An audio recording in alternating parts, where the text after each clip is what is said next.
Saya Rio Andi Cahyono. Selamat datang di Rumah Podcast.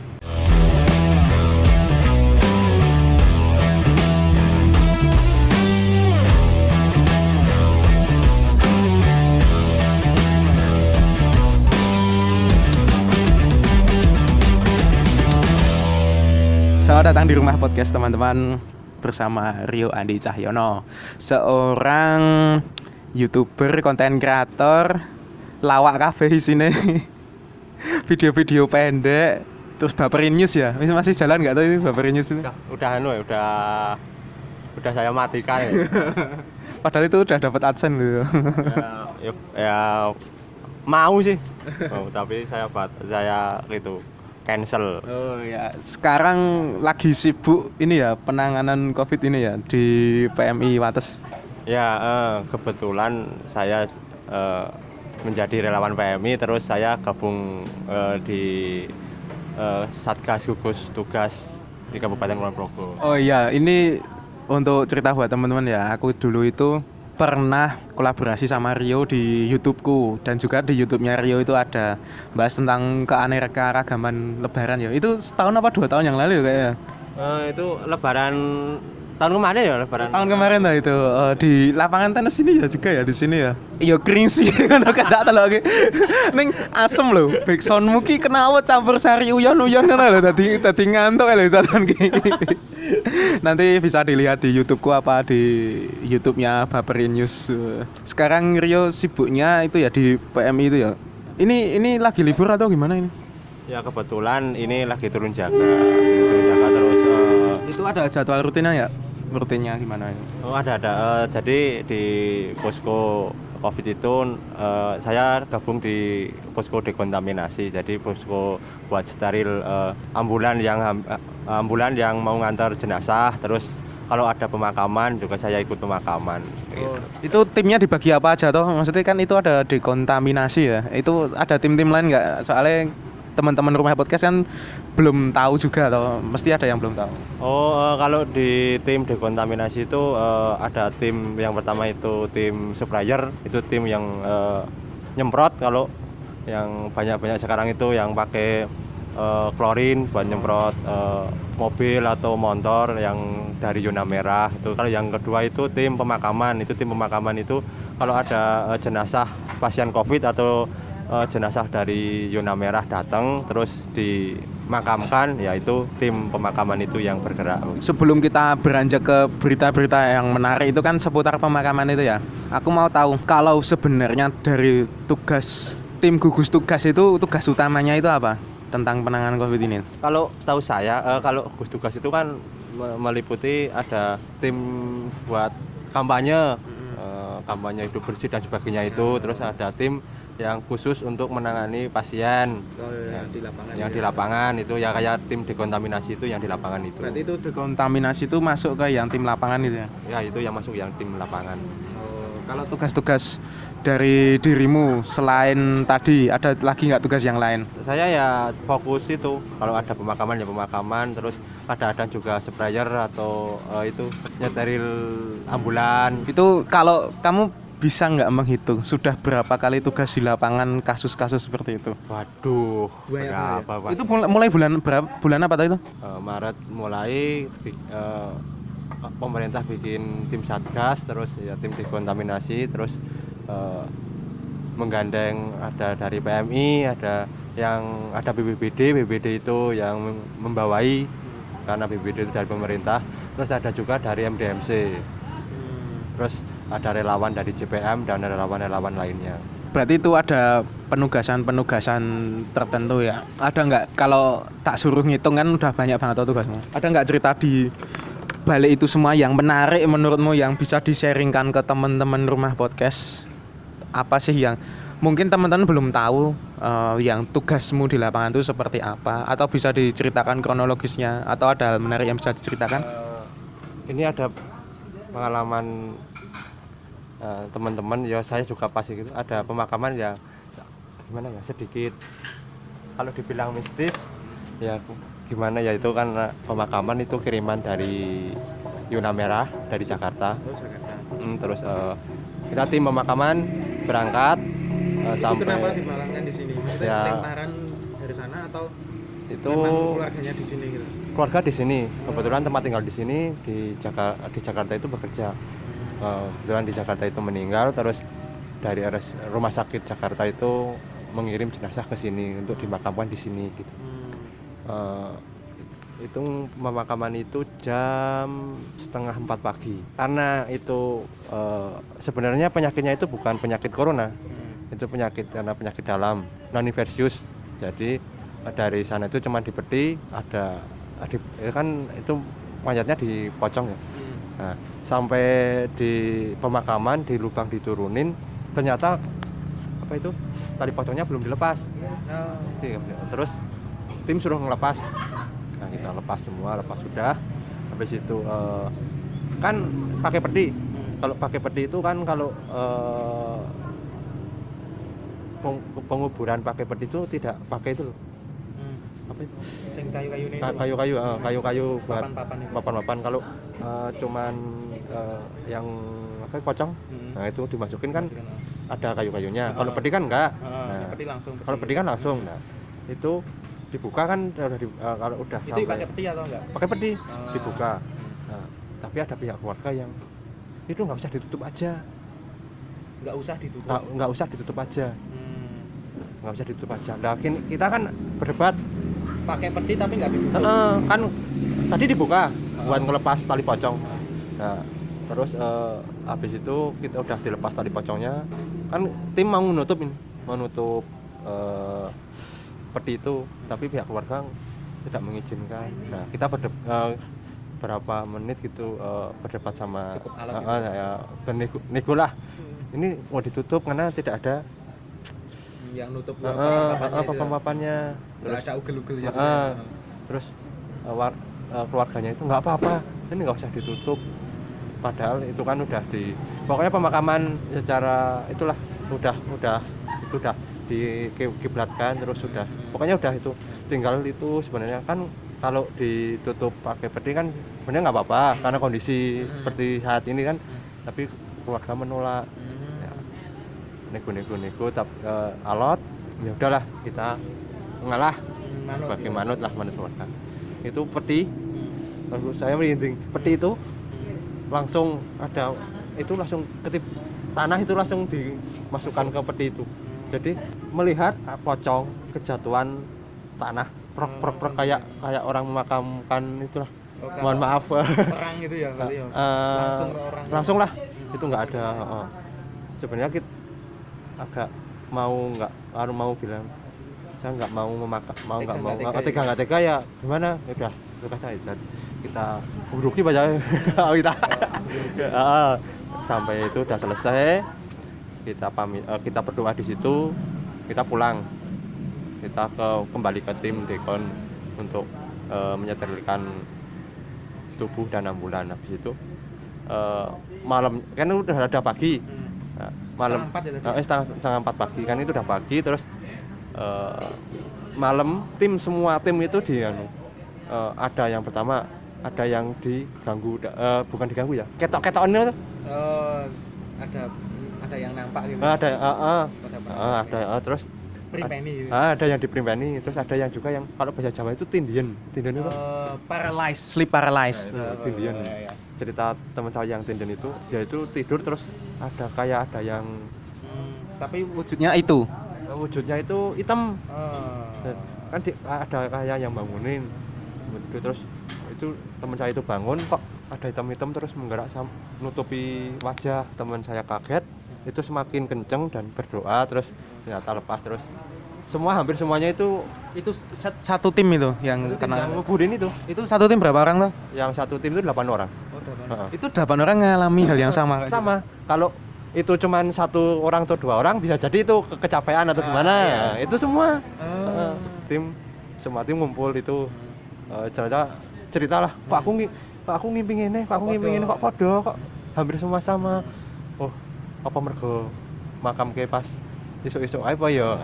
Tim sepakat yang pemakaman itu beli istilahnya ngirim doa lah, datang lagi ke makam yang pagi-pagi itu dimakamkan terus berdoa. Ya istilahnya itu kira ya ngomong kalau berdoa itu cuman membantu buat pemakaman istilahnya intinya. Ya terus habis itu mengirim doa datang ke makamnya itu ya puji Tuhan sudah clear semua Tapi tidak ada perlakuan khusus di peti itu dan semacamnya, itu tetap dibiarin kayak awalnya. Cuma berdoa tok di situ. Ada pihak keluarga juga nggak di situ? Kita nembusin terus ya istilahnya nembusin pihak keluarga kalau ini tim yang kemarin pemakaman mau istilah ya dah. Tapi dari tim sempat cerita nggak tentang kejadian itu pas malamnya ngimpi dan semacamnya itu? Ke keluarga? Tidak. Karena nanti supaya tidak terjadi hal yang aneh-aneh dalam pikiran keluarga ya. Ya itu. Nanti ya kita silent lah. Yang penting kan niatnya baik. Itu pengalaman ya aneh tidak aneh tapi ya memang benar-benar terjadi. Ya. Berarti itu yang satu tim itu 8 orang. Itu berarti ada base camp-nya loh. ada. Yang di TBK itu ya. Di TBK itu ada berapa tim? Ada berapa orang itu di sana? 15 atau 20 ya 20. Sampai itu. Ada dari kepolisian 2, dari TNI 2, terus yang lainnya dari PMI gitu ya. Dari PMI terus ada dari PMI, dari BPBD. Relawan ada nggak? Ya relawan itu dari CPM, dari MDMC. Berarti kalau yang kejadian di lapangan kan kamu itu yang lebih ke itu ya, pemakaman, dikontaminasi dan sebagainya. Ya seneng juga sih. Berarti kamu kumpul sama teman-teman itu cukup lama atau itu? Ada nilai kekeluargaan nggak di situ? Maksudnya kan udah cukup lama kamu juga tinggal di situ, tapi berarti ada suatu hal yang baru nggak? Yuk nganggep wah ini sudah kayak saudaraku sendiri gitu. Yuk ngerasa kayak tim ini kuat banget gitu. Ya namanya juga kita kan itu tim sebelumnya belum pernah, ada yang udah ketemu, ada yang baru kenal pas di situ ya, ada juga tim ini jadi solid karena itu sering ketemu terus hampir setiap hari ketemu kan ya, ada semakin solid kan sebenarnya ketemu. Soalnya ada juga temanku itu yang ikut itu, ada Mas itu kan temanku itu di sana. Oh ada Mas. Itu ikut. Itu dia masuknya relawan bukan ya? Oh iya itu. Mas Adam itu. Mas Adam itu dari MDMC itu juga relawan. Oh iya ada satu lagi itu dari Menwa. Menwa. Ada MDMC juga ada dari Menwa kampus itu. Sebenarnya aku ini ada satu hal yang membuat aku penasaran. Antara kan juga dalam penafsiran kejadian yang berdampaknya ke sosial, ekonomi dan semacamnya COVID ini, terutama dengan perekonomian pekerja-pekerja dan sebagainya. Nanti kan juga ngaruh juga ya kesehatan itu juga. Aku tertariknya gini, ada kebetulan juga tetanggaku itu yang meninggal sekitar pukul berapa itu, 10 atau 11. Aku kebetulan tapi nggak di rumah itu, lagi di rumah teman, ada suatu garapan. Itu aku dengar pemakamannya itu pagi, langsung jam 1 apa jam 2. Lah, pertanyaanku di sini, sebagai kamu yang menangani bidang itu, walaupun aku sedikit meraba-raba ya, jawabannya arahnya mungkin ke suatu hal gitu. Mengapa walaupun non pasien COVID itu diterapkan sesuai dengan protokol COVID? Tahu maksudku nggak? Nah, itu karena apa, dan terkait juga nanti ke stigma masyarakat. Soalnya gini, kita akan mesti ya ada namanya judgement gitu loh di masyarakat, bahwa itu kan belum tentu pasien COVID tapi dikiranya wah nanti keluarganya COVID semacamnya, wah nulari didoi baik keluarganya gitu. Itu stigma itu menurutmu seperti apa, dan kamu kan juga orang yang benar-benar di lapangan tahu tentang kejadian itu, dan apa maksudnya dari pemakaman kayak gitu, kan tahu tujuannya apa, itu sebenarnya apa, biar teman-teman rumah podcast juga tahu. Oh itu masalah pemakaman, walaupun itu bukan pasien COVID ya, dari Dinas Kesehatan itu selama ada pandemi COVID ini, pemakaman itu orang meninggal walaupun itu tidak COVID, tapi pasien itu ada penyakit menular seperti TBC, yang penyakit dalam gitu. Penyakit dalam menular itu harus memakai protokol kesehatan. Itu udah kebijakan dari Dinas Kesehatan. Jadi walaupun itu meninggal, ini kok bukan COVID kok pakai protokol COVID pemakamannya. Ya itu karena kita tidak tahu orang yang meninggal itu menularkan nggak, maksudnya menularkan nggak, kan ada penyakit preventif, tindakan preventifnya ya. apakah itu penyakitnya menular terus nanti kalau dimakamkan penularan ke istilahnya yang ikut memakamkan enggak Dan itu kan pemakamannya ditunjukkan ke beberapa makam yang memang khusus pemakaman COVID itu memang ada tau di daerah sini, yang bukan yuk pemakaman umum gitu. Maksudnya umum tapi yang memang ini tempatkan orang-orang COVID itu memang ada tau kalau di sini. Beberapa tempat itu emang dari awal ada, tapi itu tidak dipakai. Jadi semua dikembalikan ke gugus tugas wilayah. Kan setiap wilayah ada gugus tugas. Jadi begitu ada laporan orang meninggal dari tim kesehatan itu laporan ini ada orang meninggal istilahnya seumpama di daerah rendah. Nah nanti tim dekontaminasi koordinasi dengan tim gugus tugas daerah rendah. Ini gimana ada warga yang meninggal di RT sekian. Nanti terus gugus tugas wilayah daerah itu koordinasi dengan Bapak RT Bapak Dukus setempat. Nanti gimana ini ini ada jenazah. Jadi tidak satu, tidak ada pemakaman khusus tidak. Ya tetap izin keluarga dan pemerintah setempat juga ya itu. Enggak semuanya dibiuk di satu tempat. Tidak. Jadi kalau Kulon Progo itu hebat. Gimana? Ada cerita khusus nggak apa? Kulon Progo itu orang-orangnya itu solid dalam arti walaupun ada sedikit yang wah ini orang meninggal terus COVID terus dijauhin. Kalau Kulon Progo selama pengalaman saya itu semua itu tidak menjauh kok. Iya memang iya sih.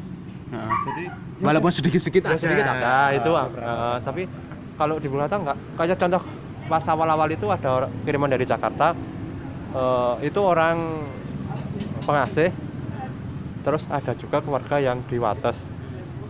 Itu dua wilayah itu kok saling istilahnya itu saling berebutan, dalam arti berebutan dia mangkawe nanggon aku wae nek nggonmu ora gelem.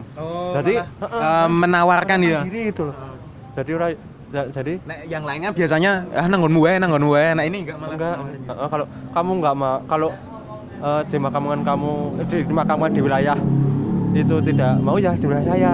Jadi malah itu istilahnya itu gimana ya? Rasa solidaritasnya itu tinggi kalau. Hebat ya malahan ya. Itu pengalaman saya. Ya keren sih. Kalau kita lihat kan ada tuh beberapa pemakaman itu ada yang menuai stigma dari masyarakat. Kan banyak juga kasus-kasus di luar sana yang menolak jenazah, yang sampai ada yang keluarga yang merebut. Itu sempat nggak kejadian kayak gitu yang wah aku nggak mau dimakamin dari keluarga itu nggak mau untuk dimakamkan secara prosedur COVID gitu. Ada nggak kejadian kayak gitu dari pengalamanmu? Ada beberapa yang menolak untuk dimakamkan. Terus itu bagaimana? Terus dari tim dekontaminasi itu yang istilahnya sosialisasi, jadi pendekatan. Oh gini maksudnya pemakaman secara prosedur COVID itu gini. Terus saya dikasih tahu pemahaman lah detail. Jadi setelah itu juga keluarga jadi oh ya udahlah ini demi kebaikan bersama, kesehatan bersama, terus keluarga ya luluh terus. Tapi ada nggak kejadian yang benar-benar ditolak setelah itu kalian tidak melakukan sesuai dengan prosedur? Tidak ada. Oh iya berarti ada. Tapi ada nggak kategori tertentu yang mengkategorikan dari tim itu ini bisa dimakamkan dengan prosedur COVID? Ada nggak kejadian yuk kalau ini nggak usah COVID dengan prosedur COVID pun nggak apa-apa gitu? Ada nggak kategori tertentu? Kalau itu tim dekontaminasi, tim pemakaman itu di bawah Dinkes. Jadi semua pemakaman yang memakai prosedur COVID itu pertama kali yang istilahnya yang menyuruh itu dari Dinkes. Jadi kalau Dinkes tidak memberi pengarahan, kalau ini harus pakai prosedur COVID, ya udah tim dekontaminasi berangkat. Kalau Dinkes bilang ini tidak memakai prosedur COVID, ya udah. Rata-rata itu ya yang lebih ke penyakit yang menular, ya penyakit dalam. Kalau setahu gitu tanggaku itu yang lebih ke kanker itu. Kan ya usianya juga lumayan dan kanker kayaknya ada hubungannya dengan nafas deh kalau nggak salah. Ya itu memang yuk pakai prosedur gitu ya. Berarti tetap ada pengkategorian ya dari pemerintah bahwa ini lebih masuknya pakai prosedur ini, kalau yang enggak juga enggak apa-apa. Soalnya ada beberapa orang juga yang misalnya kecelakaan gitu ya belum tentu dengan prosedur Covid. Terus ada juga yang usia lanjut gitu ya makaminya biasa, belum tentu dengan prosedur Covid juga ya. Soalnya gini loh, yang kita sebenarnya di balik semua hiruk pikuk tentang kesehatan ini yang kita lawan bersama itu, ya bukan dilawan sih, yang kita damaikan secara bersama itu tentang itu loh, stigmanya itu loh. Aku sebenarnya ya agak geleng-geleng juga sih, ibaratnya kayak tetanggaku yang deket rumahku pun juga ada yang sepulang kerja itu, kerjanya itu di daerah Jembatan Bantar itu, ada suatu pabrik itu. Dia termasuk tulang punggung keluarga. Yuk, terus dia itu pulang itu mual-mual. Nah, di situ kan mesti panik toh warga, ya gitulah. Nek aku lebih seneng memandang hal seperti itu, ya paling enggak kita itu ya jaga kesehatannya. Bukan yuk kita ngejudge yuk, wah kayak ada didoi, wah kayak didoi wae gitu. Soalnya ya dia enggak kerja pun ya kasihan gitu. Soalnya bayangna toh, dia itu tulang punggung keluarga loh. Satu rumah gitu yang gerak dia seumuranku itu, ada ibunya, ada buleknya, ada simbahnya, ada adiknya. Nek dari sudut pandangku sih gitu sih yo. Di balik semua kita harus cuci, ya orang-orang tahu sih apa dengan cara cuci tangan, masker dan sebagainya itu. Basically kalau menurutmu dari sudut pandangmu ini pemaknaan Covid itu seperti apa kalau dari sudut pandangmu yang sudah bergelut di lapangan selama berbulan-bulan ini? Kalau di istilahnya itu dikategorikan itu penyakit yang ganas atau enggak, ya Covid ini bukan ngomong yuk Covid enggak ganas loh, Covid ganas, tapi itu lebih parah penyakit TBC cara kalau penggolongan, tapi untuk penularan itu lebih cepat Covid, karena ya kalau TBC ya memang lebih cepat, tapi kan kalau TBC sekarang udah bisa terkendalikan karena itu penyakit udah lama, sedangkan Covid kan penyakit baru. Nah itu istilahnya untuk mengendalikan itu belum bisa. Nah tapi kalau seandainya saya ini mohon maaf ya, kalau saya TBC, saya dekat sama jenengan, dekat aku ngomong gini, udara pun langsung. Tapi kalau corona sayang gini, kalau jaraknya itu lebih dari 1 meter dan tidak istilahnya itu istilahnya dompetnya itu ngena itu.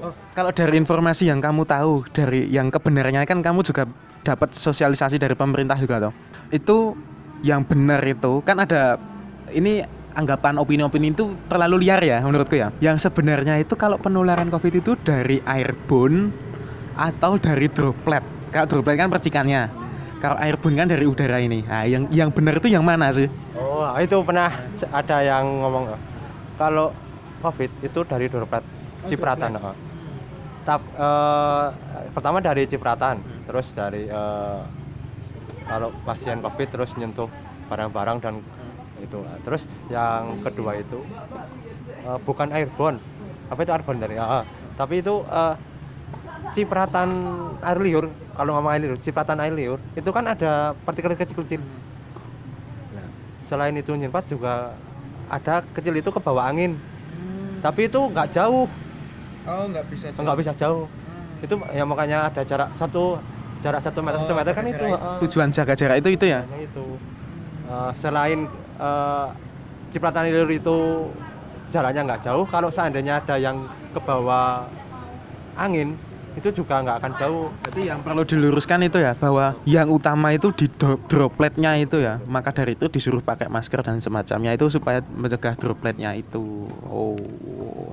Soalnya gini loh, kalau dari pemahamanku itu opini-opini masyarakat itu sudah terlalu liar tentang adanya Covid ini, termasuk stigmanya, termasuk juga tentang pengetahuan itu. Ya masyarakat lebih seneng, lebih paham broadcast grup WA keluarga bangane yang itu kan itu sih. Ada nggak kamu kan juga di bidang itu toh, terus pernah nggak dapat broadcast yang nggak jelas itu? Wah itu sering, apalagi grup keluarga, wah parah. main share parah. Hei om tante yang nge-share sembarangan, apakah Anda minta di-kick dari grup keluarga? Parah. Terus kalau ini ada nge-share kayak gitu terus saya balesin, itu nggak bener. Lah ini linknya itu loh, ini dari ini. Apa? Ya udah. Linknya waton itu. Ini tuh dari berita apa, www apa, pokoknya merasa itu ki yang paling akurat lah. Padahal ya kamu mesti kayak tuh. Wah gedek-gedek tuh, wong aku ki kerja ngene iki rasane kok kowe ki sok-sokan tenan nih. Tapi kecuali kalau itu linknya bener-bener dari Dinkes. Nah, kalau link itu Tapi jarang sih yang nge-share yang PDF yang bener-bener surat itu jarang banget ya. Kebanyakan yang nge-share itu berita-berita nggak jelas, yuk screenshot nggak jelas. Oh ya, ini juga terkait dengan hal-hal ya mungkin bukan di kapasitasmu ya, tapi kalau kamu dari sudut pandangmu, ini kan juga termasuk adanya juga tren juga itu. Semenjak pandemi ini banyak tren sepeda juga. Ini di luar kamu bekerja nih. Ini lebih ke pendapat personal itu. Kan sedang tren itu, yuk kamu menyayangkan hal itu nggak sih, kayak berkerumun yang masa yang banyak dan semacamnya, atau kamu juga setuju aja karena kita sudah menetapkan new normal? Dan sebenarnya apa itu new normal dari pendapatmu sendiri ataupun dari yang pernah kamu ketahui dari pekerjaanmu sendiri? New normal itu sekarang udah diganti, perubahan adaptasi baru. Tadi yang dulu itu kemana-mana nggak pakai masker, sekarang harus pakai masker. Kan kita beradaptasi baru. Yang dulu itu tidak pernah cuci tangan, sering cuci tangan. Sekarang dulu itu kemana-mana tidak membawa hand sanitizer, sekarang bawa. Jadi kan maksudnya new normal itu seperti itu, bukan yuk apa ya, udah new normal kembali seperti dulu, itu bukan. Jadi mungkin kadang pemahaman masyarakat ya kadang-kadang ada yang ini wis new normal kok, jadi ya wis untuk bebas. Kadang-kadang ya itu kan masyarakat seperti terkurung gitu di penjara itu. Karena menurutku loh, ini pendapatku pribadi, ya kita boleh aja sehat secara fisik itu loh, tapi secara mental belum tentu sehat. Yo ibaratnya ya kamu itu keluar rumah pakai masker itu nggak apa-apa, ya lihat itu loh pemandangan hijau atau apa gitu. Yo nggak bosen apa kalau di rumah cuma lihat rumah yang kotak-kotak terus toh nang omah mau meteti manuk terus ngono ya bosen toh. Ya ibaratnya ya keluar lah ketang sebentar itu. Jadi sebenarnya keluar itu nggak apa-apa, bersepeda nggak apa-apa, mau rombongan sepeda nggak apa-apa. Yang penting itu tiap pribadi itu paham kalau ya pakai masker, terus kalau berhenti pagi itu ya cuci tangan, kalau bersepeda ya di tas harus memakai selalu membawa hand sanitizer itu.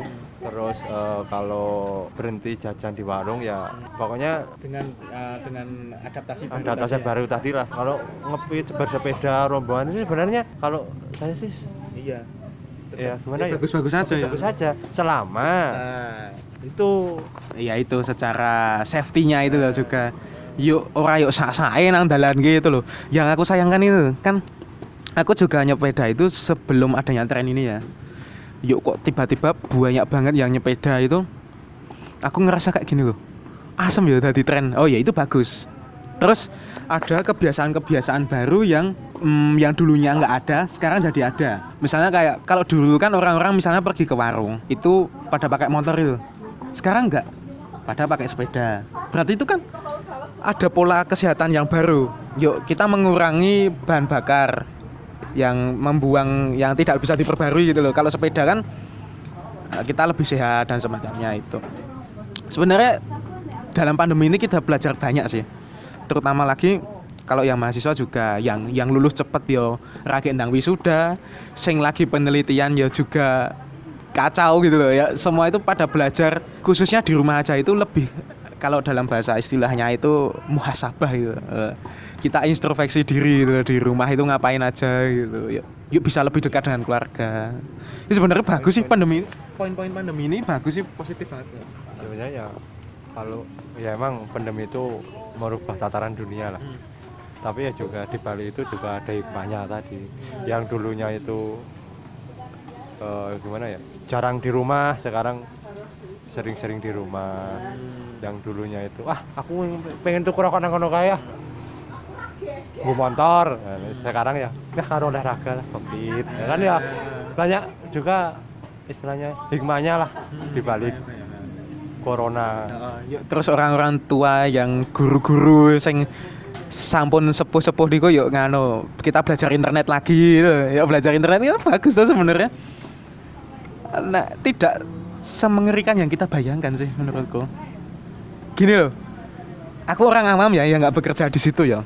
Mungkin aku yang penting kita itu ya tetap gerak itu dengan keadaan kayak gini ya kita gerak walaupun memang ada penyesuaian adaptasi yang baru ya. Dan tidak bisa dipungkiri juga keadaan ekonomi juga sedang turun-turunnya gara-gara kejadian pandemik ini dan itu efeknya global, nggak cuma di Indonesia, nggak cuma di Jogja, nggak cuma di Indonesia tapi seluruh dunia. Tapi yang penting itu teman-teman kita harus tetap gerak, nggak boleh yuk malas-malasan gitu loh. Soalnya demeh di rumah aja yuk do males-malesan kanca-kancaku ngono kuwe yo males tenan aku ya. Rebahan ora rebahan terus. Rebahan ki ana bosene. Ganti posisi kayak ngopo rebane nang ndi ganti nggon lagi ya enggak apa-apa. Oke, ada hal yang mau disampaikan dari dirimu untuk teman-teman?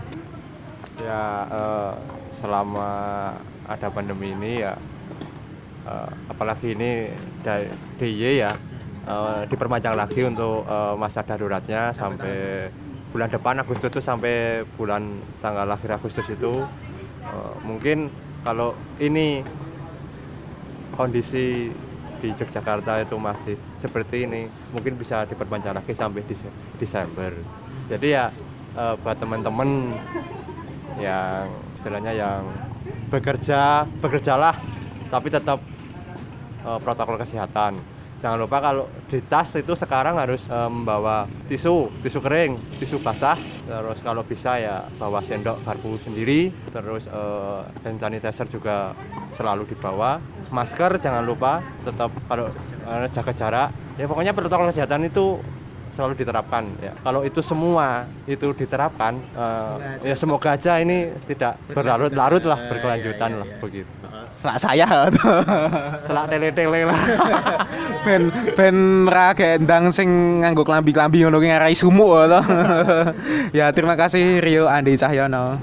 Semoga tetap bisa bekerja dengan penuh semangat dan jaga kesehatan selalu. Terima kasih, sampai jumpa. Oh ya, untuk teman-teman yang mendengarkan Rumah Podcast, terima kasih. Rumah Podcast itu sekarang ada Instagramnya, bisa di follow @rumahpodcast. Untuk teman-teman yang mau sharing cerita dan semacamnya, bisa juga di share di email yang ada di kontak ataupun DM di Instagram aku ataupun di Instagram Rumah Podcast. Ataupun bisa juga kalau mau tanya-tanya tentang COVID ini ya, bisa juga tanya ke Mas Rio @RioAndiC. Sampai jumpa di episode selanjutnya. Jaga kesehatan. See you next time. Dadah. Terima kasih.